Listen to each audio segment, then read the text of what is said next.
I remember that day clearly. The living room was quiet except for the sound of my wife and her friend chatting in the kitchen. I had just come home early from work, and instead of walking in, I paused when I heard my name. Something about the tone in her friend's voice made me stop. Then I heard her say, "You should never put half the property in his name. He doesn't deserve it." My wife laughed softly, agreeing, and that laugh pierced through me like a knife. She didn't know I was standing just a few feet away, listening. At first I froze. My hands trembled slightly as I tried to process what I had just heard. We had been together for years, built everything side by side, or at least that's what I thought. All the sacrifices I had made, all the late nights working, to make sure we had a comfortable life. It felt like it was suddenly worthless. I quietly stepped back before they could see me and went upstairs to my room. My heart was heavy, but my mind was sharper than ever. That night I looked at her differently. She smiled at me, served me food, and talked as if nothing was wrong. But I couldn't forget her friend's words or her laughter. I pretended to be fine, but deep inside a storm was brewing. If she truly believed I didn't deserve half of what we built together, then she was about to find out just how wrong she was. The next morning I started my plan. I gathered every financial record, every document, every receipt of the money I had invested into the house and property. Over the years, I had kept proof, bank transfers, bills, even signed papers showing my contributions. I had done it without any specific reason at the time, but now it all made sense. Days went by and I acted normal around her. I didn't want her to suspect anything. At night, while she slept, I worked quietly on building my case. I consulted a lawyer secretly, showing him all the proof I had. He looked at me with a satisfied smile and said, "You've done the hard part already. She won't see this coming."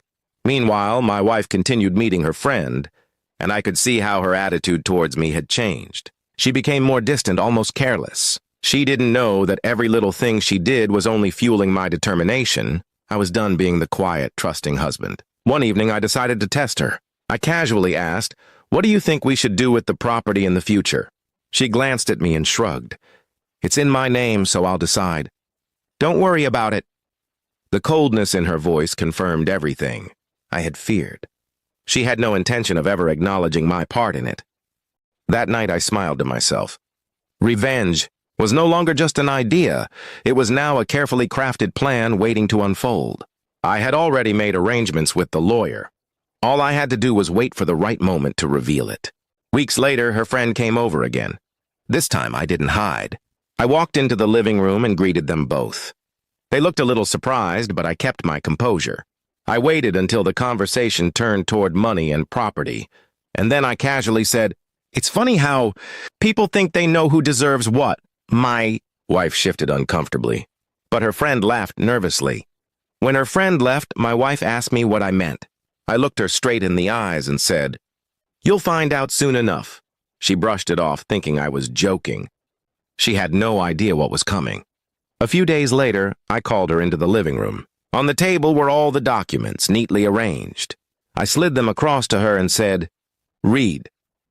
As she flipped through the papers, her face drained of color. Every page was undeniable proof of my financial contributions. "You thought I didn't deserve half?" I asked calmly. "Well, the law says otherwise." She tried to argue, tried to deny, but the evidence was ironclad. I told her I was filing for my rightful share. And not only that, but I was also filing for separation. Her eyes widened with shock. She thought she had the upper hand, but the reality was crushing her. The following weeks were brutal for her. Court dates, legal notices, and constant reminders of her betrayal followed her everywhere. Her friend, who had filled her head with poisonous advice, disappeared when things got serious. She was left to face the consequences of her greed alone. When the case was finally settled, the court granted me not only half the property, but also financial compensation for my years of contribution and emotional distress. She sat in silence, broken, realizing how badly she had underestimated me. As I walked out of the courtroom that day, I didn't look back. I felt lighter, freer, and stronger than ever. She had laughed once when she thought I wasn't worth half. But now she knew the truth. My revenge wasn't loud or violent. It was silent, legal, and final. And it left her with nothing but regret.